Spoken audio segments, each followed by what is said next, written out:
The special forces are going after the whole UFO UAP issue, and they're going after it seriously, and they are top shelf. This is the first time in my 35 years working on this where there is truly genuine progress, and we now have law enforcement drilling down on it. And so people need to come forward now. Millions are doing CE5 contact. Ordinary people all over the world, and a craft materializes and floats over them. It's time to make contact in a peaceful, conscious, enlightened way with every species that knows of our presence on Earth. Begin to view yourself as an ambassador from Earth and humanity. We're the ones making the rest of the world ready. It's beautiful.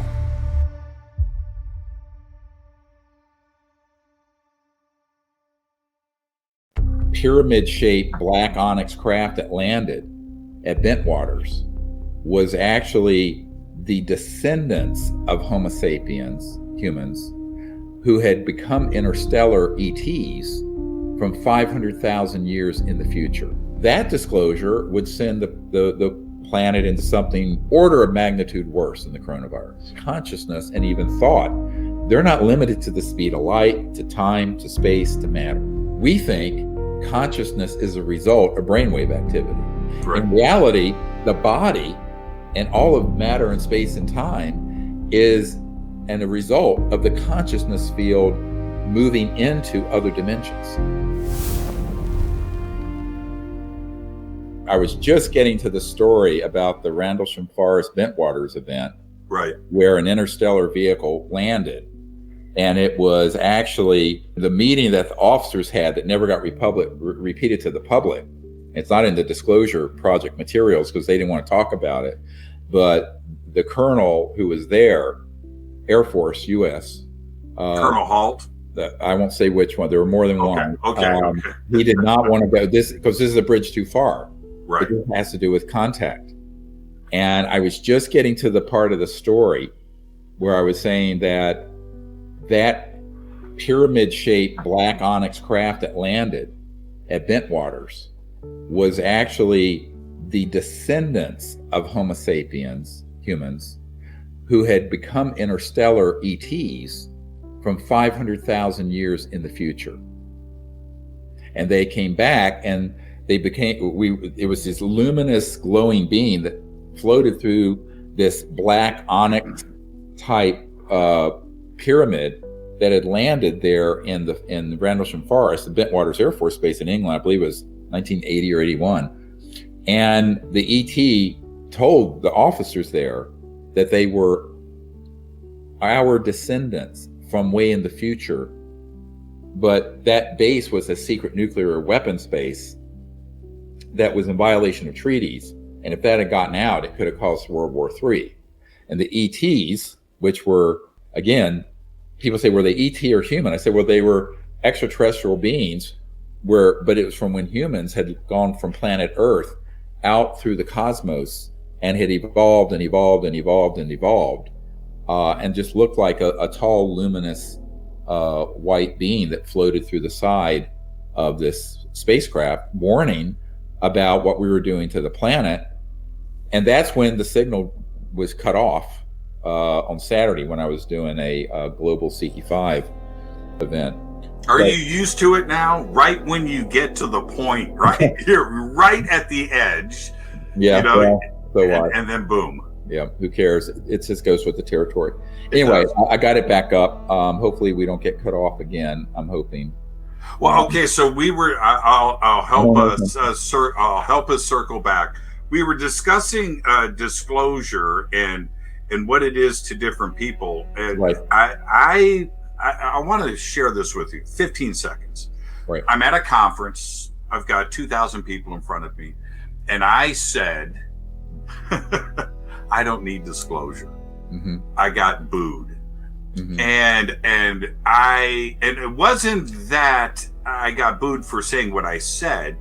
Most people's expectations of what disclosure is you've got a head of state stepping up to a podium, mm-hmm. live television. We are not alone in the universe, mm-hmm. and we know this. That's the disclosure that they need. So could the world handle that kind of live presentation?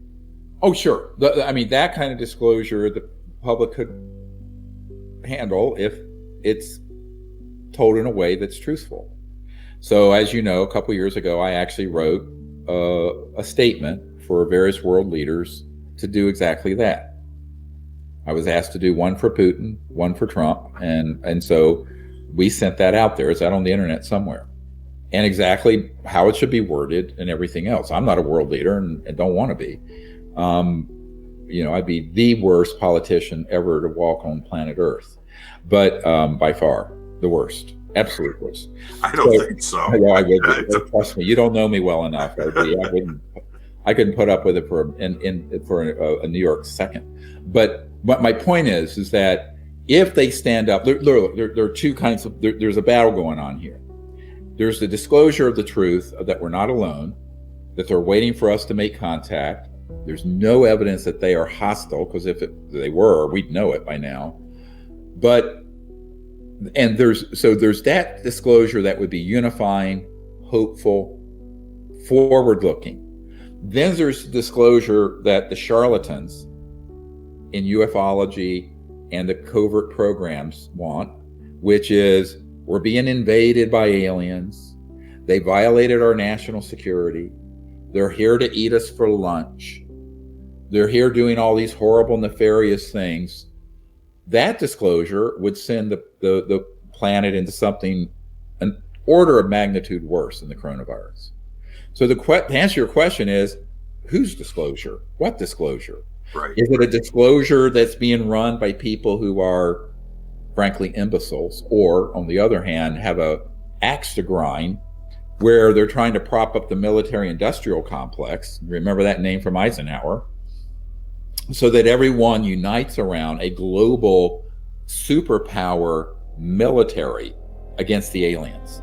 In other words, that's what Wernher von Braun warned about, the guy who invented the rocket for Adolf Hitler. He warned that what they really want to do is create a global unification around militaristic, centralized power agendas, not global enlightenment and peace, the opposite of that.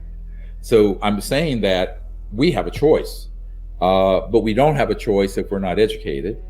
And moreover, the real disclosure that needs to happen at this point, I mean, remember, I started doing briefings for the Clinton administration and the director of the CIA for Bill Clinton in 1993. We're talking 27 years ago. I started taking meetings with the head of Army Intelligence in 92, 28 years ago. So from where I sit and the kinds of meetings I've attended with people who are in power, the solution I see isn't some world leader being manipulated to stand at a podium to scare the hell out of the public, which is most likely what would happen. It's us, we the people, bypassing these dysfunctional, corrupt governments and making direct contact with these civilizations. But we have to know, how is that done? Who are we contacting? What is their technology? And their technology is firmly rooted in the science of consciousness. As soon as a civilization achieves level 1 civilization, meaning they're peaceful on their planet and they're not destroying the biosphere to have a high-tech civilization, that they're have evolved to being a real civilization, which we do not have. We're still fighting, we're still destroying the biosphere, we're very dysfunctional. But once it becomes a level 1 civilization, the number one growth in scientific endeavor is the development of the science of consciousness and all the technologies that go with it. But to have those developed properly, you have to have people who are actually experiencing and understanding what field consciousness is. That the field of consciousness where you're awake and I'm awake, we're unique individuals. Mm-hmm. And like snowflakes, no two are alike. However, the conscious field that enables me to be awake and you to be awake, that is a singularity. That's why when the famous physicist Erwin Schrödinger said, the total number of minds in the universe is one. It's a singularity. And that's been proven scientifically over and over and over again. And one of the cool things about this movie, the Close Encounters of the Fifth Kind movie, is that we do sort of a tour de force of the scientific experiments that have been done that show that consciousness and mind isn't limited to your skull or to space or to time. And, you know, people can go on my YouTube channel. We did a great interview with Russell Targ 2 weeks ago when the movie premiered from our home, because we couldn't go out. So we did a little home premiere virtually on YouTube. And, you know, he talks about this and the fact that the science of this is settled science that proves that consciousness and even thought, they're not limited to the speed of light, to time, to space, to matter. Well, if you're going faster than the speed of light as an interstellar civilization, you have to have mastered that science to go from point A to B. What's called non-locality, the fact that you're not in a straight line in space-time, but that you're actually communicating, even traveling through other dimensions that are increasingly dimensions of field consciousness and so-called astral energy, like the body of light that you have an out-of-body experience with, or a lucid flying dream. So that sounds like mysticism, but it isn't. It's mystical only if you don't understand it. So I always tell people, one person's mysticism and magic is another civilization's equivalent of a cell phone, just every day. But that's what we have to understand. What we have to understand is we're not dealing with, you know, a souped up version of a 747.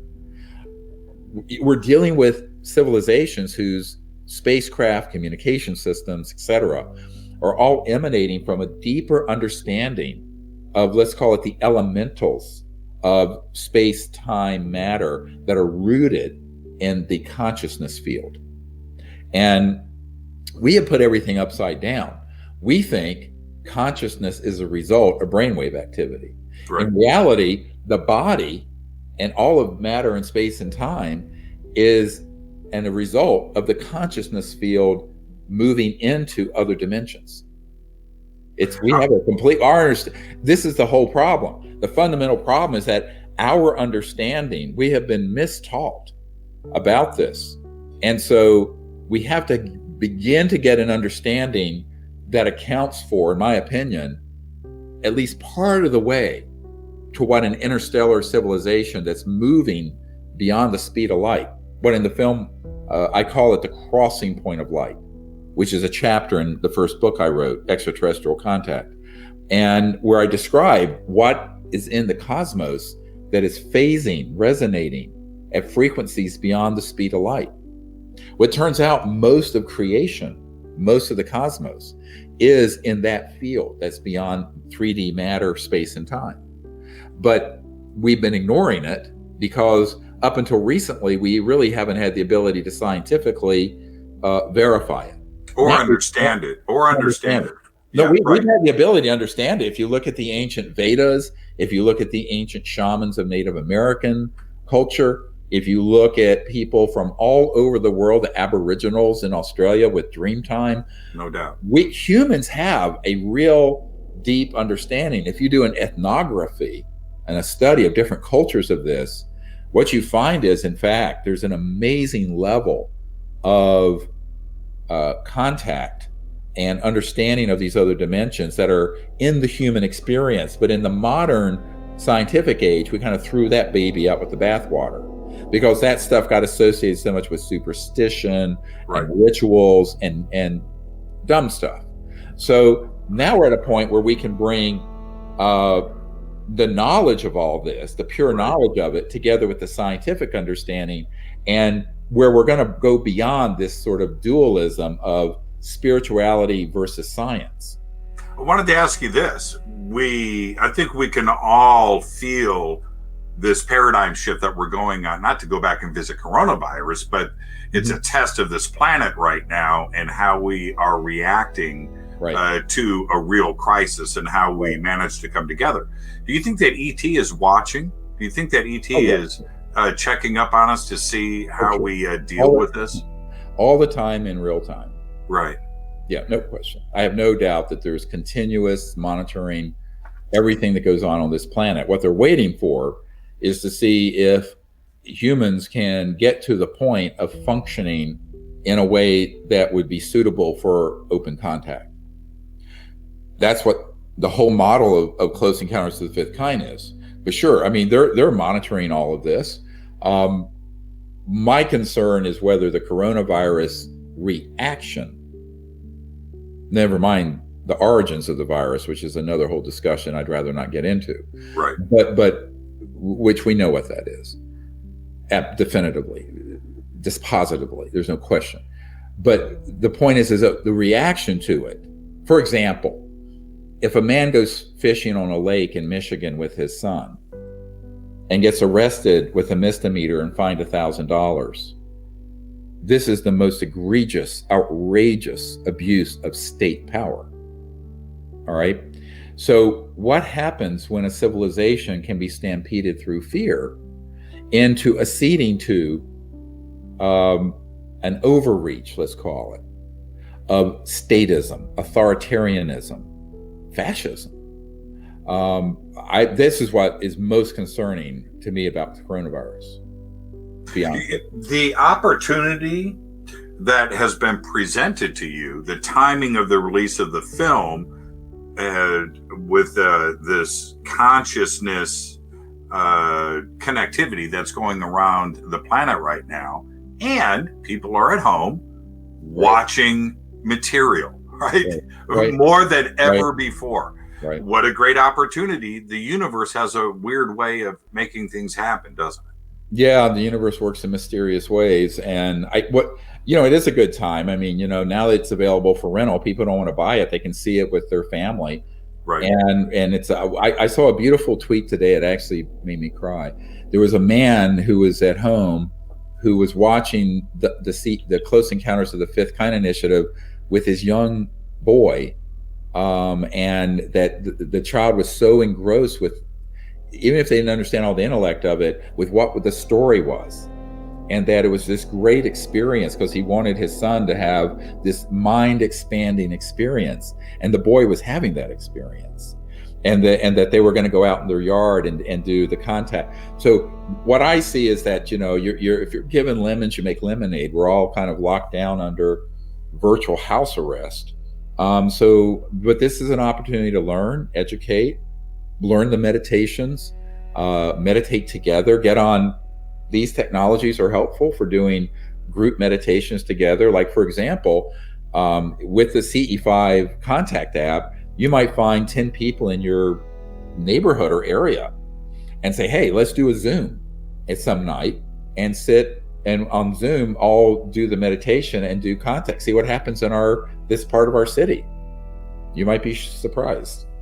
Now, it'd be great. It'd be a great experiment for people. I'm going to ask a question.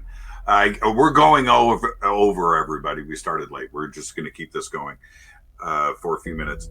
The one question that I think everybody would expect me to ask, or hope that I would ask, is this.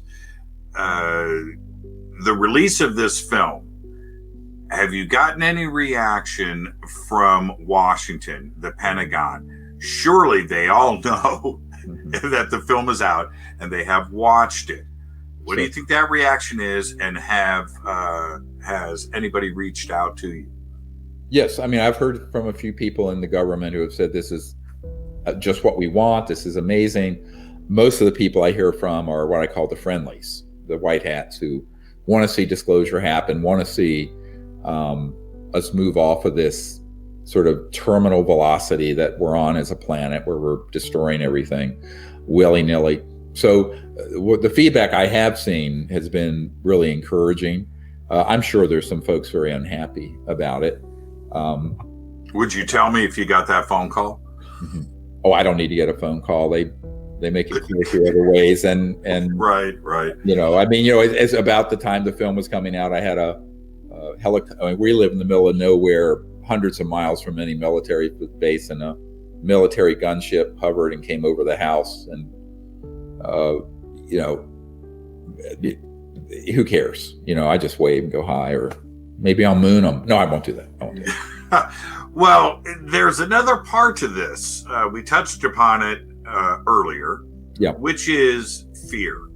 And fear is what gets the clicks for the media. It's what advertisers paid for. They want viewership, and then they get their advertising in there. Well, fear, it comes in many different forms, but they certainly have been playing the fear card when it comes to ET, a UFO presence, not only in our airspace, but that now it's threatening our military, and our good men and women of the military can't have these threats. The fear card has been played, hasn't it? Well, that was always the plan. This is why it was kept secret. And they're going to play it more and more unless people wake up and go, we're not going to be deceived by you anymore. But unfortunately, you know, if you look at what happened after 9/11, they had the Patriot Act. No one in the Congress read it.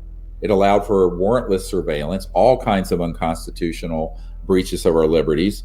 So what we have to learn, as a community, not just people interested in UFO, but as a human collective, we have to realize when demagogues who benefit from fear and war and centralized control and the loss of people's real freedoms, we have to realize when we're being played and deceived.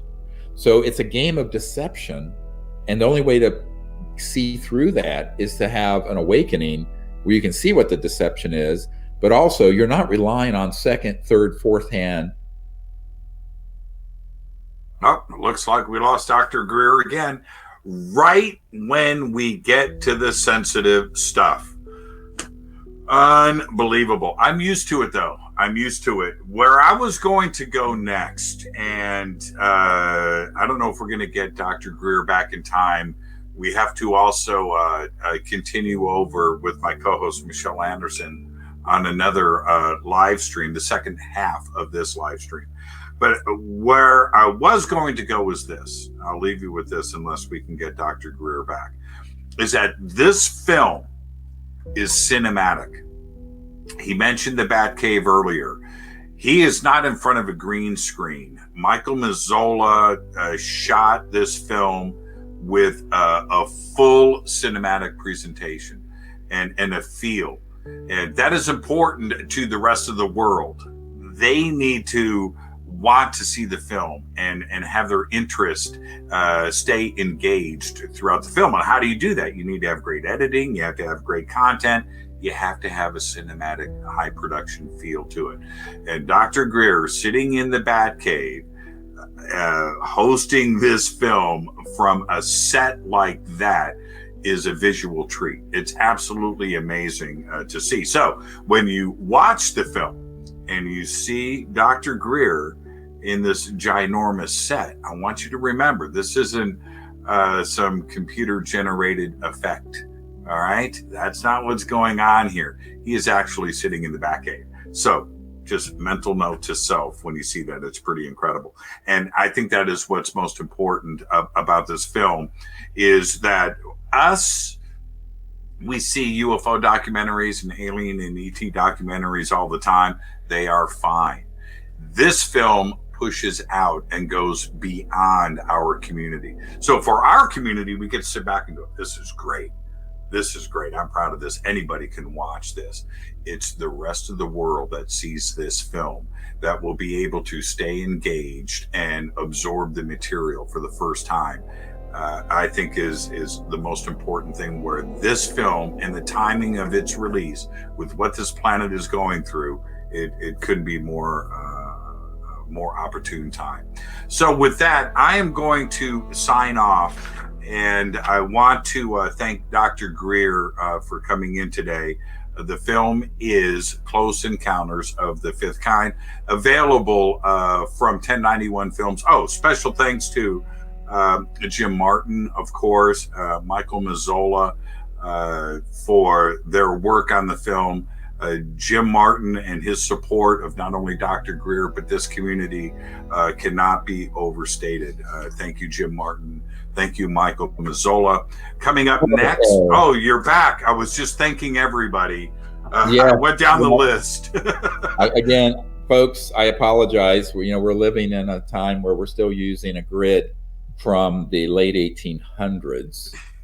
instead of 0 point energy, where every home would have its own reliable power source. So again, I live out in the Blue Ridge Mountains, west of the University of Virginia in Charlottesville, Virginia, and we're having a crazy windstorm that keeps having the power go in and out. But I'd like to do more, but I think this windstorm is getting worse. So maybe while we're ahead of the game, and I can still say goodbye to everyone. We want to do a group mass meditation sometime, but everyone who's listening on your side and with Adrian Disclosure Fest, my YouTube channel is youtube.com/Dr. Stephen Greer 55, DrStevengreer 55. And, you can subscribe there. I think we have close to 300,000 subscribers. We're going to start doing more and more of these. And hey, if anyone has a good idea for a power pack only for the router, so when the power goes out, it still works. So there's uninterrupted power to a internet router, let me know, because I think that's what we need. The internet is actually okay. It's the power running the router keeps cutting off. So hey, any geniuses out there with tech stuff, give me a jingle, because I'm sort of a Luddite. I'm not very good with this stuff. Yeah, I've got battery power in here. I run 6 computers in the studio, right? Everything is on battery power. If it gets interrupted for whatever reason, we continue. Yeah. I need to figure out how to do that here now that I'm locked in at home and I'm not in a professional studio. I'm just in my living room. You see the fireplace behind me. Yeah, it looks pretty nice though. Now I wanted to I did go through and thank Jim Martin, of course, Michael Mazzola and the team over at 1091. The point for me that I want to drive home to everybody is the cinematic value that is packaged with this film. You are, as a member of the UFO community, you can sit back and go, I am proud of this. This I can show to anybody. This is absolutely tremendous. And so for our community, that's great. But the rest of the world is going to see this, and they are going to stay engaged. The production value for anybody today, as you know, Dr. Greer, is high. If you don't have you're not going to keep people's attention. Right. You've managed to do that with this film for the first time. I want to ask you, as you sit back, are you happy? Are you happy with what you're seeing? Is this the moment where you can go, you know what? I think we hit this one. Yes, I am. I mean, of course, anyone who's worked with me knows I'm a bit of a perfectionist, and I don't stop until I get the best I can out of the team. Hey, I'm a trauma guy, so you're saving lives. So I tend to be a sort of I have very, very high standards, and Michael and the production team, and I want to say also the graphics guy who worked with us on this, Mr. Bishop. We had Jeremy Piven do the narration, who is the Ari Gold character on Entourage, and then we had great music composer, and we used some music that we licensed that was fun too, that makes it interesting and moves it along. I really also want to thank all the CE5 teams that appear in and out of it. There are a lot of people from the CE5 community who are in the film, and who also sent footage. A great deal of the images and photos weren't ones where I was there. And the reason I wanted to include a lot of that was because I wanted people to realize that I'm not important in this. I could drop dead and this could still be done by anybody, because the truth of the matter is that if you're a human being, your birthright is that you're awake and conscious.